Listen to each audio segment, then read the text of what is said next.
आज विश्व हिंदू परिषद के तत्वाधान में एवं समस्त हिंदू समाज के तत्वाधान में जो भगवान श्री रामचंद्र जी के इस जन्म उत्सव के शुभ अवसर पर आपके इस भिलोली में भव्य रूप से एक शोभा यात्रा भी निकली है और भव्य रूप से धर्म सभा भी हो रही है मेरे मित्रों। और हम सबको आशीर्वाद देने के लिए मंच पर उपस्थित शिवानंद महाराज जी, मंच पर उपस्थित नारा श्याम महाराज जी कि ये धर्म सभा को रोकने के लिए दुश्मन तो बहुत ताकत लगेगा हमें पता है, लेकिन हमारे ही लोग धर्म सभा के विरोध में, हमारे ही नेता लोग धर्म सभा के विरोध में, हमारे ही स्थानीय लोग धर्म सभा के विरोध में। दुर्भाग्य की बात है ये हिंदू नहीं है, ये कन्वर्टेड हिंदू है जो लोग इस धर्म सभा का विरोध करें। मेरे मित्रों, आज भिलोली में इतनी बड़ी हिंदुओं का जन सैलाब है। यहाँ पर आज भिलोली का हिंदू अगर जागेगा तो नुकसान किसका होगा, फायदा किसका होगा, वो हिंदूवादी नेता जरा विचार कर लेना। आज इतनी बड़ी संख्या में यहाँ पर जो हिंदू नौजवान भारत बने, हिंदू राष्ट्र का सपना लेने के लिए आया है, इसका नुकसान किसको होगा, इसका फायदा किसको होगा, हमारे उन नेताओं को विचार करने की आवश्यकता है जो इस धर्म सभा को रोकने का प्रयत्न करें। हम किसी के विरोधी नहीं है। हम चाहते हैं कि महाराष्ट्र का आखिरी हिंदू जाग जाए। हम चाहते हैं कि भारत देश के हर वो राज्य का आखिरी हिंदू जाग जाए, क्योंकि आने वाला समय युद्ध का समय है मेरे मित्रों। आने वाला जो समय होगा वो युद्ध का समय होगा। वो युद्ध के लिए हमारा नौजवान तैयार है या नहीं है, इस विषय पे हमें विचार करने की आवश्यकता है मेरे मित्रों। चंद्रशेखर ने एक बात कही है, जब हमारा लक्ष्य हिंदू राष्ट्र का है तो हमारा नौजवान किस दिशा में जा रहा है। क्या नशा करने से क्या हमारा हिंदू नौजवान क्या मजबूत रह सकेगा मेरे मित्रों? अरे वो खुद की रक्षा नहीं कर सकता है तो क्या वो हमारे धर्म की, क्या वो हमारे परिवार की रक्षा कर सकता है? आप बताना मेरे मित्रों। आज हमारे धर्म का दुश्मन, हमारे देश का दुश्मन हिंदुओं का खात्मा करने की योजना बना रहा है। आज हमारा धर्म का दुश्मन, आज हमारे देश का दुश्मन भारत में रहकर अपनी जनसंख्या बढ़ा रहा है। आज हमारे धर्म का दुश्मन, आज हमारे देश का दुश्मन गजवा हिंद करने की एक बहुत बड़ी योजना बना रहा है, वो तैयार हो रहा है। हम 5 हमारे 50 की स्कीम लेकर वो आगे बढ़ रहा है। वो शस्त्र विद्या सीख रहा है, वो जिम जाकर अपने आप को मजबूत कर रहा है। क्यों? अपने आप को इसलिए वो मजबूत कर रहा है क्योंकि आपकी गर्दनें काट सके। हमारे हिंदू बहन बेटियों के साथ में बलात्कार कर सके, इसलिए वो अपने आप को तैयार कर रहा है। सोचो एक बार, सोचो एक बार मेरे मित्रों, दुश्मन की तैयारी क्या है और हमारी तैयारी क्या है, एक बार विचार करो मेरे मित्रों। एक समय पहले भारत पर संकट आया था। एक समय पहले इसी प्रकार से हिंदुओं को काटा जा रहा था, हिंदुओं को मारा जा रहा था। लेकिन एक समय पहले मेरे मित्रों 27 सितंबर 1925 में विजयदशमी के शुभ अवसर पर एक ऐसे संगठन का निर्माण हुआ और वो संगठन का उद्देश्य था, मेरी संस्कृति बचे, मेरा देश बचे, मेरा धर्म बचे, मेरे देश का नौजवान एक कट्टर देशभक्त बने, मेरा देश का नौजवान एक कट्टर हिंदू बने। राष्ट्रीय स्वयंसेवक संघ की स्थापना मेरे मित्रों 1925 में विजयदशमी के शुभ अवसर पर हुई थी मेरे मित्रों। हमारे डॉक्टर जी की सोच क्या थी? क्योंकि हमारा देश आज संकट की राह पर गुजर रहा है, हमारे देश पर अंग्रेजों का राज है। इन अंग्रेजों से मुक्त कराना, मेरे हिंदू समाज को, मेरे देश को सुरक्षित रखना, यही डॉक्टर जी का सपना था मेरे मित्रों। आज करोड़ों की संख्या में राष्ट्रीय स्वयंसेवक संघ के कार्यकर्ता तैयार हो गए मेरे मित्रों। यहां पर कितने ऐसे नौजवान हैं जो संघ की शाखा में जाते हैं? हाथ उठाइए। यहां पर ऐसे कितने नौजवान हैं जो विश्व हिंदू परिषद से जुड़े हुए हैं? यहां पर ऐसे कितने नौजवान हैं जो बजरंग दल से जुड़े हुए हैं? मेरे मित्रों, मुझे गर्व है आप पर। मैं गर्व करता हूं आप पर, क्योंकि आप उस संस्था से जुड़े हुए हैं जिस संस्था की वजह से हमारा भारत देश सुरक्षित है मेरे मित्रों। आप उस संस्था से जुड़े हुए हैं। लेकिन कुछ लोग कहते हैं कि ये आरएसएस वाले कभी भारत देश के तिरंगे को प्रणाम नहीं करते। ये आरएसएस वाले कुछ नहीं करते सिवाय हिंदू और मुसलमान करते। कुछ घटिया राजनेता इस प्रकार से कमेंट करते हैं मेरे मित्रों। तो उन राजनेताओं को कहना चाहूंगा, ये वही आरएसएस है, ये वही राष्ट्रीय स्वयंसेवक है, जहां जहां पर अगर कहीं पर भूकंप आ जाए तो सबसे पहले पहुंचने वाला स्वयंसेवक होता है मेरे मित्रों। अगर कहीं पर सुनामी आ जाए तो सबसे पहले पहुंचने वाला राष्ट्रीय स्वयंसेवक संघ का कार्यकर्ता होता है मेरे मित्रों। अगर कहीं पर भी बड़ी बड़ी आपदा आ जाए तो वहां पर स्वयंसेवक का कार्यकर्ता पहुंचकर ना हिंदू देखता है, ना मुसलमान देखता है, ना सिख देखता है, ना ईसाई देखता है, सबकी सेवा करता है। वो है राष्ट्रीय स्वयंसेवक संघ का कार्यकर्ता मेरे मित्रों। वो है राष्ट्रीय स्वयंसेवक संघ का कार्यकर्ता। और लोग कहते हैं कि राष्ट्रीय स्वयंसेवक संघ कुछ नहीं करता, जैसे हमारे राहुल गांधी जी है, सोनिया मम्मी के बेटे, वो बार बार संघ को टारगेट करते हैं, बार बार संघ पर कमेंट करते। तो राहुल गांधी जी और हमारी उनकी मम्मी सोनिया गांधी जी से निवेदन करना चाहता हूं, हमारी संघ की शाखाएं लगती है, 7 दिन की भी शाखा होती है, 14 दिन की भी शाखा होती है। एक बार राहुल गांधी जी को 14 दिन की शाखा में भेज दो, देश क्या है समझ में आ जाएगा, धर्म क्या है समझ में आ जाएगा, राष्ट्रीय स्वयंसेवक संघ क्या है राहुल गांधी को समझ में आ जाएगा। देखिए, जिसकी मेंटालिटी इटली वाली हो वो भारत देश की संस्कृति क्या जाने, क्या जाने। आज भारत देश सुरक्षित है तो वो राष्ट्रीय स्वयंसेवक संघ की वजह से है मेरे मित्रों, ना कि तुम्हारे पूर्वजों की वजह से। क्योंकि तुम्हारे पूर्वजों ने तो देश को बेच दिया है, तुम्हारे पूर्वजों ने तो देश को तोड़ दिया है, वो तुम्हारे खानदान का इतिहास रचा है मेरे मित्रों। आज आप लोग देख रहे होंगे कि कितने देश आपस में लड़ रहे हैं। एक तरफ रूस हो या यूक्रेन हो या अमेरिका हो या ईरान हो या इजराइल हो, आपस में एक दूसरे पर बम फोड़ रहे हैं। लेकिन मेरे भारत देश की शक्ति देखो मेरे मित्रों, और हमारे भारत देश की नीति देखो कि कहीं पर भी किसी बोर्ड पर अगर भारत देश का तिरंगा हो तो वो बोर्ड पर हमला नहीं होता। अगर किसी प्लेन पर भारत देश का तिरंगा चिपका हुआ हो, डिजाइन किया हुआ हो, उस प्लेन पर हमला नहीं होता। आज सारी दुनिया में हाहाकार है, गैस को ले लेकर, पेट्रोल को ले लेकर, डीजल को ले लेकर, अन्य सामान को ले लेकर। लेकिन भारत में ऐसा क्यों नहीं है? क्योंकि भारत में निरंतर सामान आ रहा है।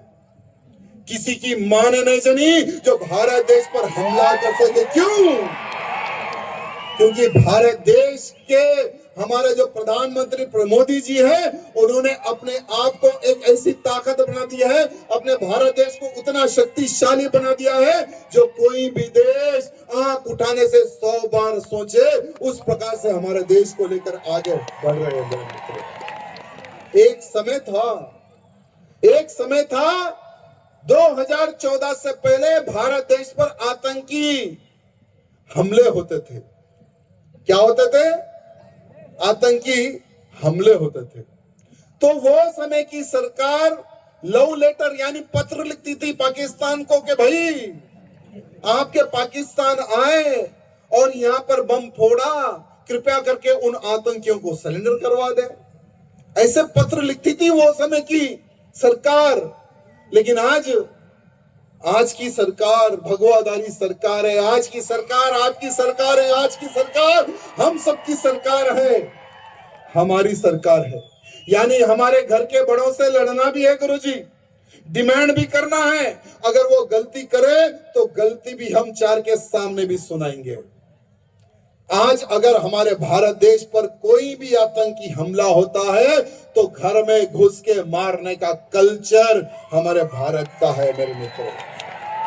यहां कल्चर किसने प्रारंभ किया था? हमारे हनुमान जी ने, हमारे बजरंग बली ने लंका में घुसकर लंका जलाई थी, रावण के शैतानों को भगा भगा के मारा था। यानी हमारे बजरंग बली का जो कल्चर था घर में घुस के मारने का था, वही कल्चर हमारे मोदी जी फॉलो कर रहे हैं। लव लेटर का कल्चर नहीं, डायरेक्ट मिसाइल का कल्चर हमारे प्रधानमंत्री मोदी जी अपना रहे हैं। हमारे प्रधानमंत्री जी सर्जिकल स्ट्राइक भी करते हैं। आपको पता है कि हमारे प्रधानमंत्री जी सर्जिकल स्ट्राइक करना किससे सीखे? किससे सीखे पता है आपको? आप सबको बताना कि हमारे छत्रपति शिवाजी महाराज की जो नीति थी सर्जिकल स्ट्राइक वाली, वही नीति मोदी जी अपनाते हैं। साहिस्ते खान पर हमारे प्रधानमंत्री मोदी जी ने जब रिसर्च किया कि साहिस्ते खान पर छत्रपति शिवाजी महाराज ने कैसा हमला किया, तो सर्जिकल स्ट्राइक वो समय पर हमारे छत्रपति शिवाजी महाराज ने वो साहिस्ते खान पर की थी। इसलिए हमारे प्रधानमंत्री जी भी वही नीति अपनाते हैं मेरे मित्रों। डायरेक्ट हमला, नो कॉम्प्रोमाइज। मेरे मित्रों, हमारे छत्रपति शिवाजी महाराज की एक नीति, हमारे छत्रपति शिवाजी महाराज की एक नीति बहुत अच्छी थी, दुश्मन को जिंदा नहीं छोड़ते थे। हमें भी नहीं छोड़ना है। हमारे छत्रपति शिवाजी महाराज जो हमारे पूर्व में, जो हमारे पिछले जो राजा महाराजाओं ने जो गलती की है, वो कभी हमारे शिवाजी महाराज ने गलती नहीं थी। जब भी मौका मिलता था दुश्मन को ऐसी मौत देते थे, इतिहास याद रखता था। जैसे अफजल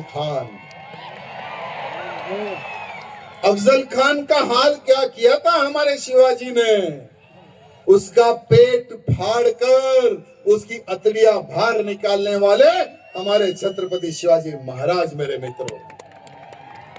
लेकिन छत्रपति शिवाजी महाराज के पैर उसने पड़े थे अफजल खान ने कि शिवा एक बार छोड़ दो, मुझे एक बार बख्श दो, तुम्हें तुम्हारे भगवान की सौगंध, तुम्हें तुम्हारी माता की सौगंध। लेकिन शिवाजी महाराज को पता था ये मुसलमान पीछे से हमला करने वाले गद्दार होते हैं, ये मुसलमान हमारी बहन बेटियों के साथ में बलात्कार करने वाले होते हैं। हमारे छत्रपति शिवाजी महाराज को पता था ये सुअर के बच्चे, इन सुअर के बच्चों पर कभी विश्वास नहीं करना है। मेरे छत्रपति शिवाजी महाराज ने उस हरामी के गर्दन काटकर प्रतापगढ़ किले पर लटकाया था। ये थे हमारे संभाजी मेरे मित्रों, वो थे हमारे छत्रपति शिवाजी महाराज मेरे मित्रों। मेरे मित्रों, आज मैं एक न्यूज देख रहा था, हमारे महाराष्ट्र के जो हमारे मंत्रीगण हैं, नीतीश राणा जी का एक इंटरव्यू देख रहा था मैं गुरुजी। हमारे नीतीश राणा जी ने एक बहुत अच्छा इंटरव्यू दिया। अगर उस पर वो इम्प्लीमेंट करते हैं तो सारा हिंदू समाज उनको प्रणाम करेगा। हमारे नीतीश राणा जी ने क्या कहा कि महाराष्ट्र में जितने भी मदरसाएं हैं उन सबको हम बंद करेंगे।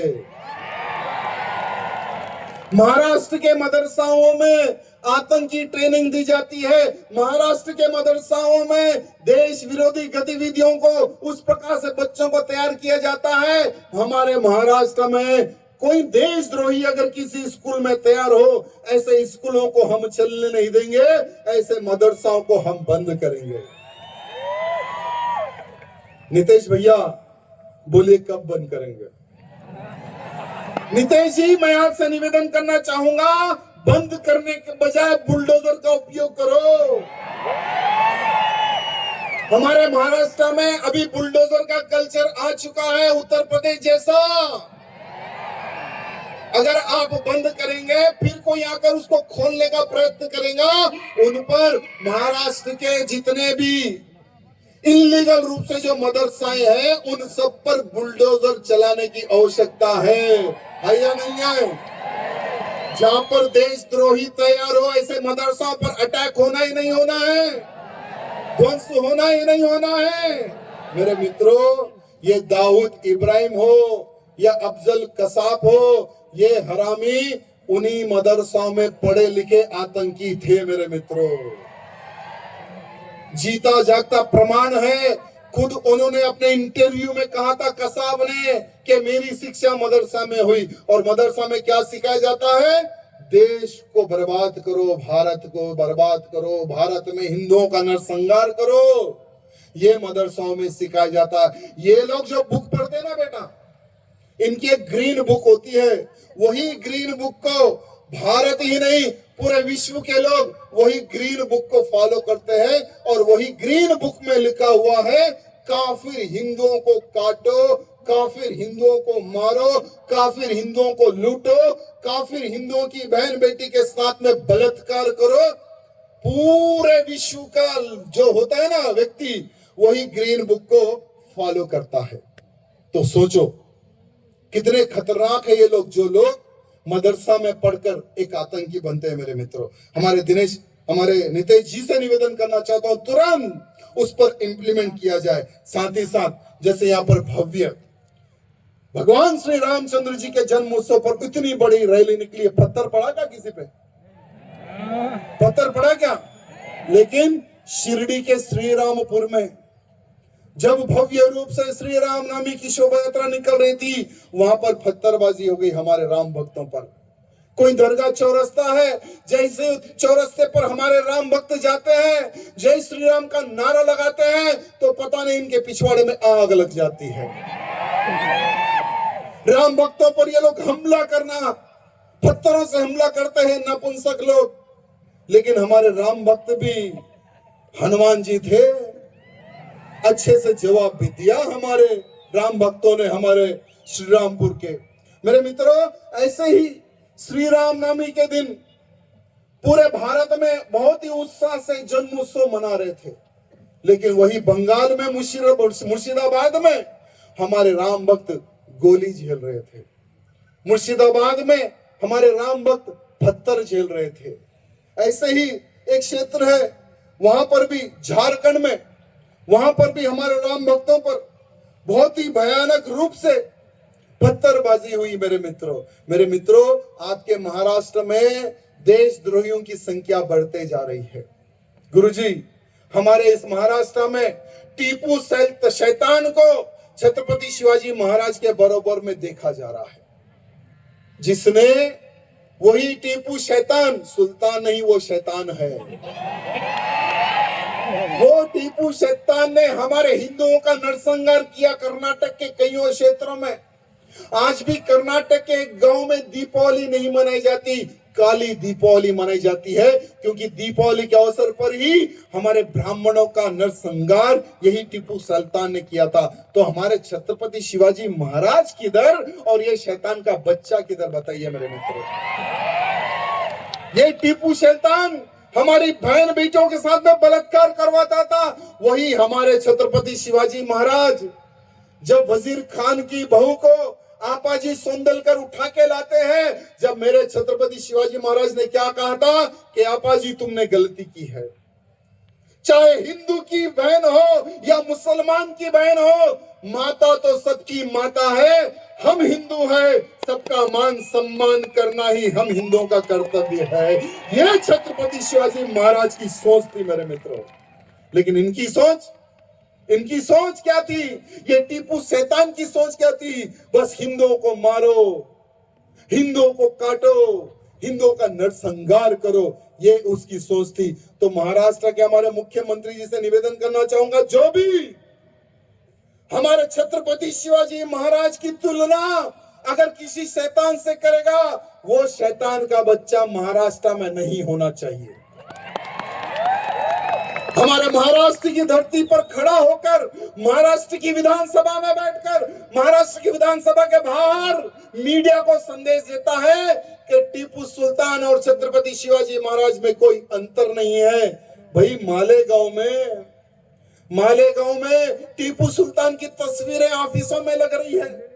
ये महाराष्ट्र के अपमान है मेरे मित्रों, महाराष्ट्र के हिंदुओं का अपमान है, महाराष्ट्र की सरकार का अपमान है कि जहां पर मेरे छत्रपति शिवाजी महाराज की प्रतिमा लगनी चाहिए थी, वहां पर टीपू शैतान की प्रतिमा लग रही है मालेगांव में। ये हम सब के लिए अपमान है मेरे मित्रों।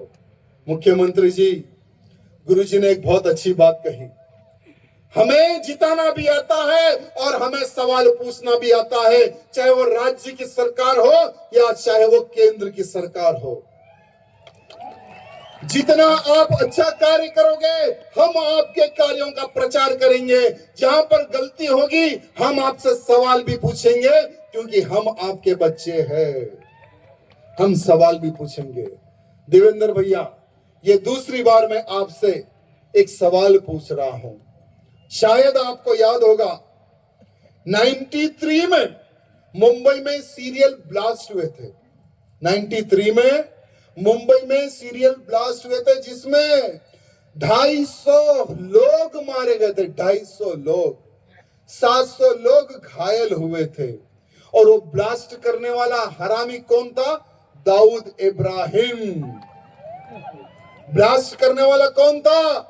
दाऊद इब्राहिम आतंकी। आज भी उस आतंकी की प्रॉपर्टी हमारे मुंबई में है।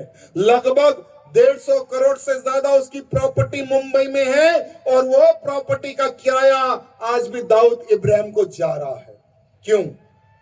मैं पूछना चाहता हूं, जिसने हमारे लोगों की हत्या की है, हमारे महाराष्ट्र के जो निर्दोष लोग जिनको कुछ नहीं पता था, ट्रेन में बैठे ब्लास्ट हो गया, मर गए। आज भी उनका परिवार सोचो कितना गम मनाता होगा जब भी वो तारीख आती थी होंगी। आज भी 700 लोग घायल हुए, जिसमें कईयों लोग, किसी का हाथ काम नहीं करता, किसी का पैर काम नहीं करता, किसी का माइंड काम नहीं करता, किसी की आंख नहीं है, किसी का जबड़ा नहीं है, किसी की टांग नहीं है। ऐसे 700 लोग मेरे मित्रों, 700 लोग घायल हुए थे। क्या हमारे लोग क्या भूल गए? क्या हमारी सरकारें भूल गई? हम नहीं भूलने देंगे, हम नहीं भूलने देंगे। हमारे मुख्यमंत्री से निवेदन करना चाहूंगा, जितने इसके प्रॉपर्टीज थी, हर वो प्रॉपर्टी पर बुलडोजर चलाकर दाऊद इब्राहिम शौचालय का नाम लिख दो, दाऊद इब्राहिम शौचालय लिख दो। लोगों को पता चले कि महाराष्ट्र में जो महाराष्ट्रियन पर हमला करेगा, खून बहाएगा, उसका यही हासर होगा। ये जो भी खोगा उसका यही हासर होगा। हर जगह पर शौचालय खुलेगा। ये काम हमारे मुख्यमंत्री जी को करना है मेरे मित्रों। ये महाराष्ट्र जनता की डिमांड है मेरे मित्रों। साथ ही साथ हमारे महाराष्ट्र में, हमारा महाराष्ट्र क्या अनाथ आश्रम है क्या? जो रोहिंग्या आ जाए, जो बांग्लादेशी आ जाए, हर 8 दिन में हम लोग एक न्यूज देख रहे हैं कि नई मुंबई में, पुरानी मुंबई में, पूरा में, यहां पर वहां पर बांग्लादेशी रोहिंग्या मिल रहे हैं। एक एक को पकड़ के भेजा जा रहा है। कभी 2 पकड़ रहे, कभी 3 पकड़ रहे, नहीं, हजारों की संख्या में रोहिंग्या मुसलमान, बांग्लादेशी आतंकी मुसलमान हमारे महाराष्ट्र के कोने कोने में बस चुका है। यहाँ का वोटर आईडी कार्ड बनवा लिया मेरे मित्रों, यहाँ का आधार कार्ड उसने बनवा लिया, यहाँ के बहुत सारे जो सर्टिफिकेट होते हैं वो उसने वो बनवा लिए। हमारे मुख्यमंत्री जी, आप एक बांग्लादेशी को जब पकड़ते हो तो उसके पास ये डॉक्यूमेंटेशन कौन बनाता है, किसने बनाया, उस पर आप इंक्वायरी की जाए। आज पॉपुलेशन किस प्रकार से बढ़ रहा है। हम हिंदुओं की सोच क्या है? हम 2 हमारे 2, और वही देश के दुश्मनों की सोच क्या है? हम 5 हमारे 50, हम 5 हमारे 50। अरे इस हिसाब से, जैसे हमारे गृह मंत्री अमित शाह जी ने एक डाटा रखा था 1951 से लेकर अभी तक का कितने हमारे भारत देश में हिंदुओं की संख्या और मुसलमानों की संख्या कितनी बड़ी है। हर 20 साल में गुरुजी, हर 20 साल में हिंदुओं की 4% संख्या कम हो रही है, हर 20 साल में। और हर 20 साल में मुसलमानों की संख्या 4% बढ़ रही है। यानी जहां जहां पर इनकी संख्या बढ़ी है वो देश इस्लामिक देश बना। ऐसे ही संख्या बढ़ा बढ़ाकर 57 कंट्रीज, 57 देश इन मुसलमानों ने बना लिए मेरे मित्रों। सोचो, अगर और 20 साल के बाद में, जैसे आज हम 79% है, और 20 साल के बाद में अगर हम 60% हो जाएंगे, और 20 साल के बाद में अगर हम 50% हो जाएंगे, ये लोग अगर 60-70% हो जाएंगे, सोचो क्या होगा। जी सकोगे? तुम्हारे बच्चे जी सकेंगे? 1946 का एक किस्सा मैं आपको बताता हूं, हमारे पश्चिम बंगाल का। जब भारत देश आजाद नहीं हुआ था, भारत देश की आजादी के लिए बड़े बड़े धरने, बड़े बड़े युद्ध, हमारे महात्मा गांधी जी लाठी लेकर एक साइड चल रहे थे, तो दूसरी तरफ भगत सिंह जैसे, सुखदेव जैसे, राजगुरु जैसे, चंद्रशेखर आजाद जैसे बंदूकों से अंग्रेजों को भून रहे थे। भारत देश को आजादी मिले वो युद्ध चल रहा था। उन्होंने मरने के बाद में मेरे मित्रों, उन्होंने समाप्त होने के बाद में, जब आखिरी में जो हरामी नेता बच गए, आखिरी में जो हरामी नेता बच गए, वो लोग भारत के 2 टुकड़े करने में लग गए। तो भारत के 2 टुकड़े ऐसे ही नहीं हुए मेरे मित्रों। 1946 में डायरेक्ट एक्शन डे के नाम पर, ध्यान से सुनना, बंगाल में 1946 में डायरेक्ट एक्शन डे के नाम पर 60,000 हिंदुओं को काट दिया गया। बंगाल में 60,000 हिंदुओं को काट दिया गया। बंगाल में हमारी बहन बेटियों के साथ में 10-10 लोगों ने बलात्कार किया मेरे मित्र, 10-10। इतना नरसंहार हुआ, इतना नरसंहार हो रहा। आज तक भारत के किसी भी राज्य में उतना बड़ा नरसंहार कहीं नहीं हुआ जितना पश्चिम बंगाल में हुआ। क्यों? क्योंकि वहां पर इन लोगों की संख्या ज्यादा थी मेरे मित्रों। सोचो, कैलकुलेशन बता रहा हूं मैं आपको। अगर जिस दिन भी भारत में इनकी संख्या अगर हमारे से 10% अगर बढ़ जाएगी, ये पुलिस काम में नहीं आएगी, कोई नेता काम में नहीं आएगा। वो समय पर भी पुलिस थी, वो समय पर भी पुलिस थी, लेकिन जिस पुलिस स्टेशन में जो गन होते हैं, बम होते हैं, बारूद होते हैं, जेल में जितने भी मुसलमान कैदी थे, जेल के दरवाजे खोल दिए गए। बिना किसी पकड़े जेल के कैदियों को बाहर निकाला गया। उनको हथियार दे दिए गए, पुलिस के हथियार, और उनको कहा गया, क्योंकि वो समय का बंगाल का मुख्यमंत्री एक मुसलमान था मेरे मित्रों, वो समय पर कहा गया कि जिस घर पर हरा मार्क हो उस घर में जो करना है करो, जला दो, काट दो, पीट दो, लूट लो, जो करना है करो। ऐसे कैदियों को भी बंदूक दिए गए। तो सोचो, अगर हम 50 और ये 60 और 70 हो जाएंगे, तो क्या हमारी रक्षा पुलिस कर सकेगी? क्या हमारी रक्षा नेता कर सकेंगे? जो आज नेता है, धर्म सभा को, आज इस धर्म सभा को रोकने का जो नेता प्रयत्न कर रहे हैं, वही समय पर अगर नेता होंगे तो कहेंगे नेता, नहीं नहीं, मुझे तो मेरा धर्म बदल दो तुरंत, मैं भी कटवा लूंगा, मैं भी तुम्हारे में मिल जाऊंगा, मैं भी तुम में से एक ही हूं। ये नेताओं की जो मेंटालिटी होती है ना, वो मैं आपको बता रहा हूं मेरे मित्रों। बाला साहेब ठाकरे जैसा नेता ना है, ना था, ना आगे भी रहेगा। जो हिंदुत्व की बात करते थे, राजनीति को लात मारते थे, ऐसे नेता हमें चाहिए मेरे मित्रों, हमें ऐसे नेता चाहिए। और हमारे प्रधानमंत्री मोदी जी से निवेदन करना चाहेंगे हम कि हमने, भारत के हर वो हिंदू ने संगठित होकर भगवा सरकार को केंद्र में बिठाया है, भगवा सरकार को केंद्र में बिठाया है। मोदी जी, आज भारत का हिंदू ये आपसे पूछ रहा है कि हम दो हमारे दो ठीक है, ये हम पांच हमारे 50 वाली स्कीम को खत्म किया जाए। हम पांच हमारे 50 की स्कीम को खत्म किया जाए। जनसंख्या नियंत्रण कानून को पास किया जाए। गौ हत्या को राजमाता का दर्जा मिले, वो कानून पास किया जाए। साधु संतों की रक्षा हो, वो कानून पास किया जाए। मठ मंदिरों पर किसी सरकारी कब्जा ना हो, मठ मंदिरों पर साधु संतों का हक हो, वो कानून पास किया जाए। आपको हिंदू राज लाने के लिए वहां पर बिठाया गया। आपको हिंदू राज लाने के लिए वहां पर बिठाया गया। प्रधानमंत्री जी, मैं आज चैलेंज करता हूं आपको। प्रधानमंत्री जी, मैं आपको चैलेंज करता हूं, ये चुनाव छोड़ दो। आने वाले चुनाव में आप खुद बोलेंगे कि इस बार हमें जिता दो, हम भारत को हिंदू राष्ट्र घोषित करेंगे। ठीक है, अभी तो हम हमारे हिंदुओं को इकट्ठा करने में हैं। अभी तो हमारा हिंदू कुंभकर्ण की नींद सो रहा है। अभी तो हम हमारे हिंदुओं को जगाने में लगे हुए हैं। जागेगा हिंदू। वो समय जागा था, हिंदू ने केवल एक उंगली क्या बताई, प्रधानमंत्री मोदी जी को बना दिया। जिस दिन हिंदुओं का पंजा उठेगा, उस दिन देश के दुश्मनों का नामो निशान इस भारत से मिटेगा मेरे मित्रों। और जनसंख्या नियंत्रण पर कानून बनने के बाद में जो भी इस कानून का पालन नहीं करेगा मोदी जी, उसको हमारे भारत देश में अधिकार नहीं होना चाहिए। यहां उसमें इंक्लूड किया जाए। ना वोटर आईडी कार्ड हो, ना राशन कार्ड हो इनका।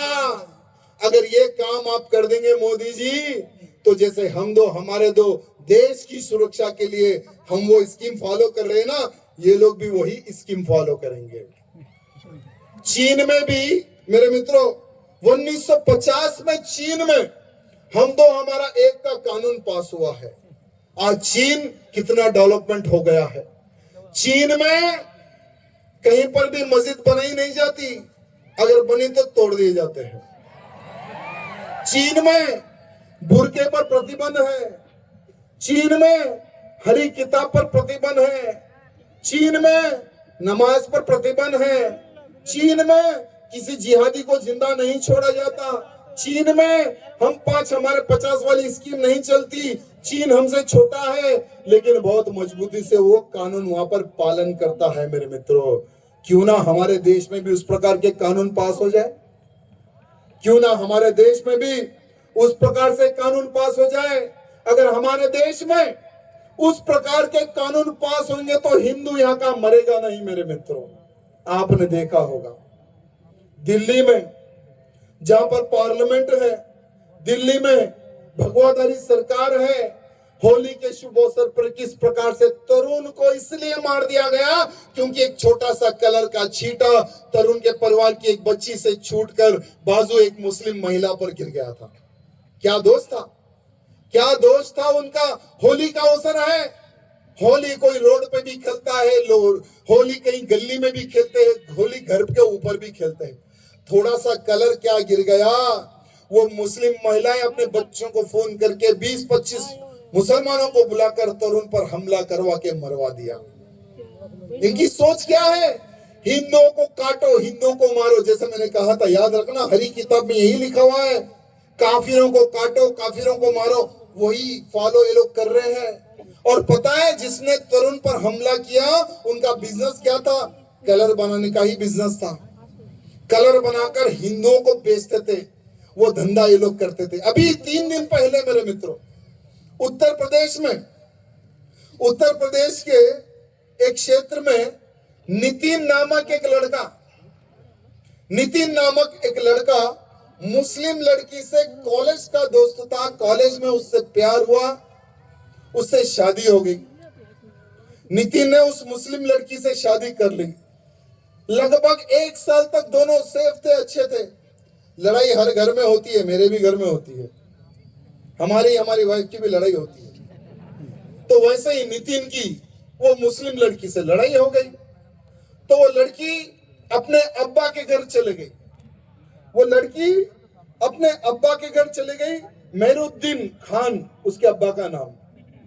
तो उसके बाप को ऑलरेडी जलन थी कि मेरी बेटी को एक हिंदू उठाकर ले गया, मुझे बदला लेना है। उसके दिल में बदले की आंख। 3 दिन पहले का केस बता रहा हूं मैं आपको। तो लड़की के द्वारा उस लड़के को फोन किया जाता है नितिन को कि भाई आओ अपन बात करेंगे। नितिन को घर बुलाया गया। नितिन को थोड़ा डाउट आया, फिर भी अपने भाई को साथ लेके गया। नितिन को 7 मुल्लों ने मिलकर गला दबाकर मर्डर कर दिया, मार दिया नितिन को। इनकी सोच क्या है? हिंदू काफिरों को काटो, हिंदू काफिरों को मारो, यही इनकी सोच है मेरे मित्रों। लेकिन आज हमारे उत्तर प्रदेश के मुख्यमंत्री से मैं बहुत बहुत धन्यवाद प्रकट करता हूं, जिन्होंने बहुत अच्छा कार्य किया है। उसके जिसने नितिन का मर्डर किया, सभी के सभी लोगों को, मेरे मित्रों, सभी के सभी लोगों को जेल में डाल दिया। हमारे मुख्यमंत्री जी का बहुत बहुत धन्यवाद प्रकट करता हूं। अभी यहाँ पर बहुत सारे लोग, मैं समझता हूं हर व्यक्ति मूवी देखता होगा। केरला 2 मूवी किसने किसने देखी है? मेरी माताओं ने नहीं देखी है, तो मेरी माताओं से निवेदन है, अपनी बेटियों के साथ में, अपने बच्चों के साथ में केरला 2 मूवी एक बार आप देखें। वो देखने के बाद में आपको लव जिहाद क्या है आपको पता चल जाएगा। लव जिहाद क्या है आपको पता चल जाएगा मेरे मित्रों, कि किस प्रकार से एक बहुत बड़ा षड्यंत्र हमारे भारत में किया जा रहा है। टारगेट करके ये हम 5 हमारे 50 वाले, क्योंकि पुलिस ने मुझे एक नोटिस दिया आज। जैसा ही आते ही मुझे एक नोटिस पकड़ा गया, और नोटिस में साफ शब्दों में यह लिखा हुआ था कि आप लांडे नहीं बोलेंगे।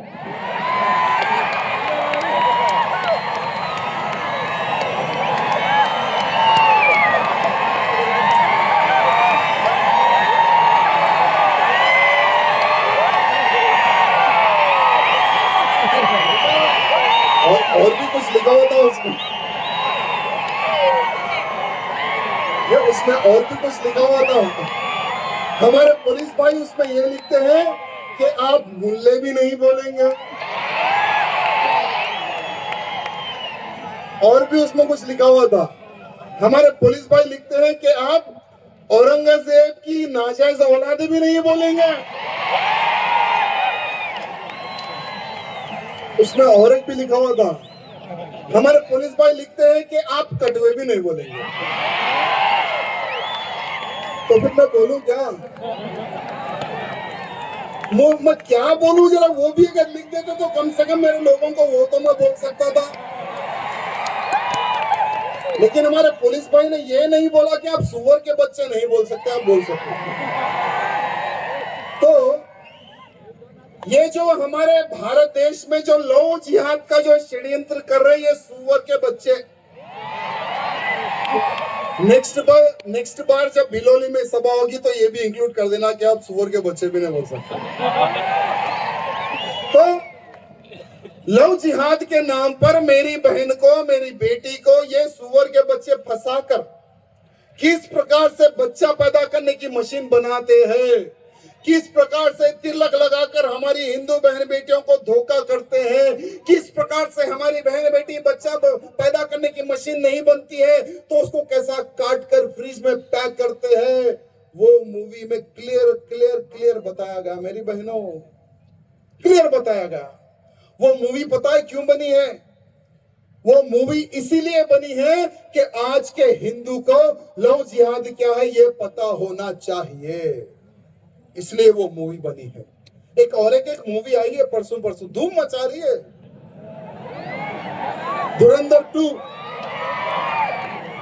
जैसे ही धुरंधर 2 मूवी आई है, एक समय पहले मेरे मित्रों 100 करोड़ रुपए कमाने के लिए मूवीज बनती थी, लेकिन आज 100 करोड़ हिंदुओं को जगाने के लिए मूवीज बन रही है, जगाने के लिए। मैं धन्यवाद प्रकट करता हूं धुरंधर मूवी के हमारे प्रोड्यूसर डायरेक्टर जी को। आपके द्वारा हमें जो नोटबंदी देश में क्यों की गई है, ये आपकी मूवी द्वारा आज के भारतीयों को, हिंदुओं को पता चल रहा है। आपके द्वारा हमें यह पता चल रहा है कि पाकिस्तान में बैठे हुए आतंकी जब भारत में बम धमाके करते हैं, उन बम धमाकों में निर्दोष लोग मारे जाते हैं। मारने वाला आतंकी पाकिस्तान में सुरक्षित बैठा था। वो आतंकियों के सीने में गोली कौन मार रहा है हमारे भारत से जाकर? उस मूवी के बाद में हमें पता चल गया है कि भारत में ऐसे भी वीर सैनिक है जो पाकिस्तान में घुसकर आतंकियों के सीने पर, उनके सर पर गोली भी मार सकते हैं। हमें आपके द्वारा पता चल रहा है, हमें पता चल गया कि हमारा देश आज सुरक्षित है। क्यों? क्योंकि हमारे देश की रक्षा का कमान हमारे प्रधानमंत्री मोदी जी संभाल रहे हैं। और हमारे प्रधानमंत्री मोदी जी नो कॉम्प्रोमाइज के मूड में रहते हैं। आप जैसा हमारे जैसा, आप जैसा हमारे जैसा नो कॉम्प्रोमाइज के मूड में होते हैं। पाकिस्तान में आज लगभग आतंकियों का खात्मा हो गया। जो बड़े बड़े आतंकी हमारे भारत देश में घुसकर उन्होंने हमले किए थे मेरे मित्रों, सबको 72 हुरों के पास मोदी जी ने भेज दिया मेरे मित्रों।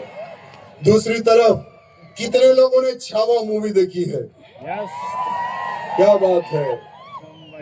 जितने भी लोगों ने, एक समय था मेरे मित्रों जब हम महाराष्ट्र हो या कर्नाटक हो या राजस्थान हो, जब हम हमारे धर्मवीर छत्रपति संभाजी महाराज के बारे में बोलते थे तो लोग परेशान होते थे।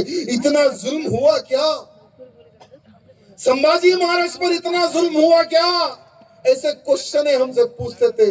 हाँ, आज छावा मूवी के माध्यम से हर वो हिंदू को कितना तड़पाया गया ये औरंगजेब द्वारा, आज हिंदुओं को पता चल गया मेरे मित्रों। लेकिन शर्म की बात देखिए, हमारे प्रियंका दीदी बैठी हुई है। परसों ही संभाजी नगर में इनके द्वारा एक सभा हुई थी। मैंने वहां पर भी हमारे मुख्यमंत्री भैया जी से निवेदन किया था, एकनाथ शिंदे भैया जी से निवेदन किया था कि भैया किससे डरते हो क्या आप दोनों भी? किसी का डर है क्या आप दोनों को? क्या अभी भी आप लोगों की ये सोच है क्या औरंगजेब के बच्चे आपको वोट दे देंगे? क्योंकि कहा इन्होंने लांडे नहीं बोलने थे।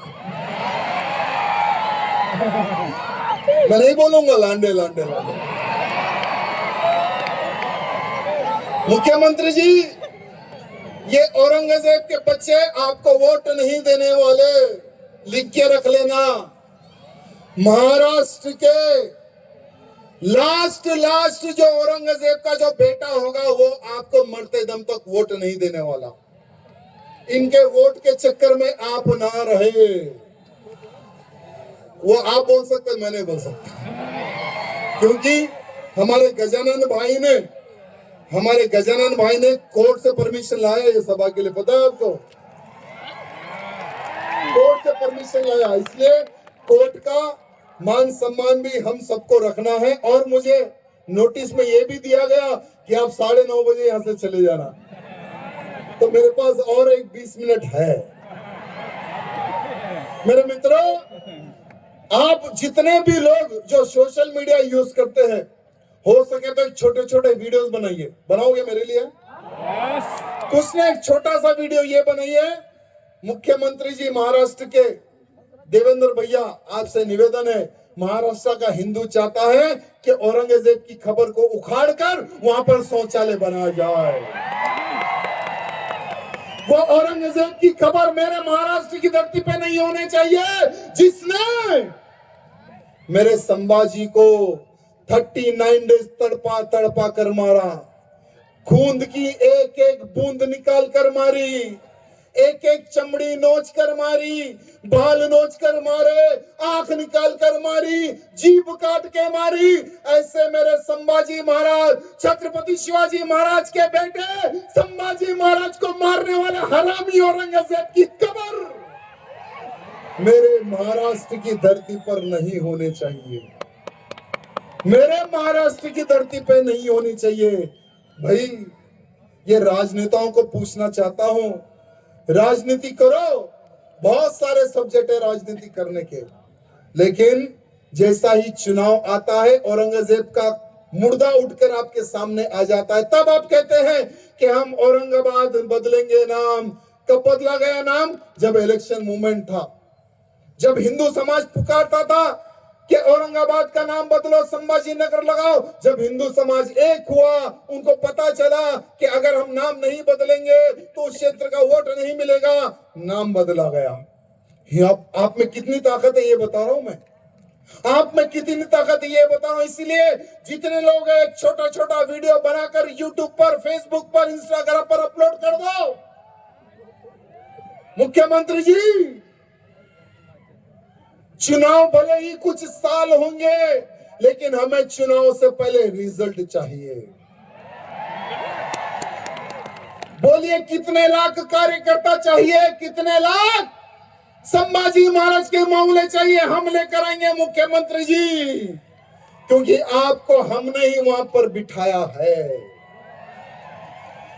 हमने आराम करने के लिए नहीं बिठाया है, ये औरंग का नाम और निशान मिटाने के लिए आपको हिंदुओं ने वहां पर बिठाया है। बस बुलडोजर लेकर आ जाना। कितने लाख हिंदू चाहिए बता देना, उतने लाख हिंदुओं को लेकर हम पहुंच जाएंगे हमारे संभाजी नगर। मेरे मित्रों,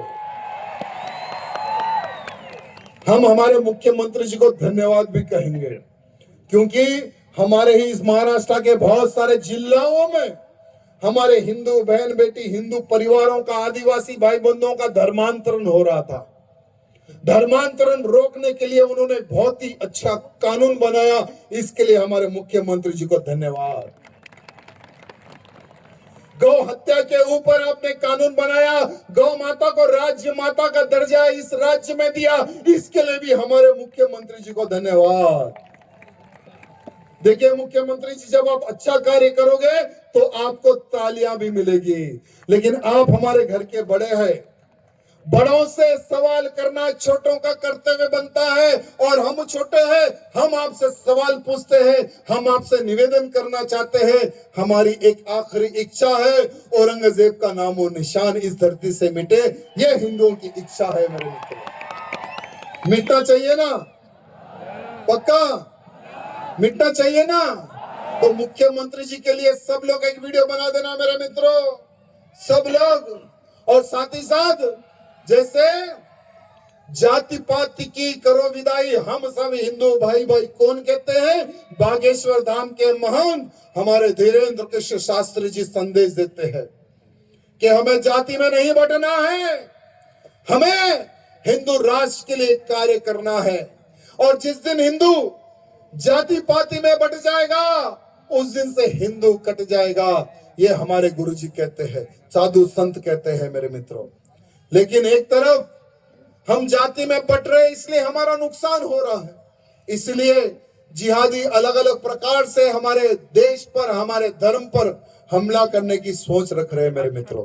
मेरे मित्रों, कितने लोगों के पास तलवारें घर में अपने बताइए? महाराष्ट्र की धरती में, छत्रपति शिवाजी महाराज की धरती के नौजवान मालों के घर में इतना कम हथियार। मेरे मित्रों, अपने जो भगवान की जो कुटिया होती है ना, वहां पर हथियार रखना लीगली अलाउ है, इलीगल नहीं है। जिस दिन आप हथियार बाहर निकाल के किसी पे हमला करोगे, तभी वो इलीगल कहलाएगा, याद रखना मेरे मित्रों। आने वाला समय युद्ध का समय है, आने वाला समय युद्ध का समय है। जब युद्ध होगा भारत को हिंदू राष्ट्र बनाने के लिए, तब क्या करोगे बताइए? कैसे लड़ोगे दुश्मन से? कैसे लड़ोगे दुश्मन से?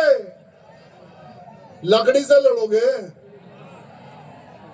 लकड़ी से लड़ोगे। वो बम बंदूक बारूद लेकर आएगा मेरे मित्रों। जितने लोग धर्म के लिए, देश के लिए लड़ना चाहते हैं ना, गन लाइसेंस के लिए अप्लाई कर दो। आपको बजरंग दल के जो हमारे गजानन जी है ना, आपको लीगली कहां पर सपोर्ट करना है, आपको सपोर्ट कर देंगे।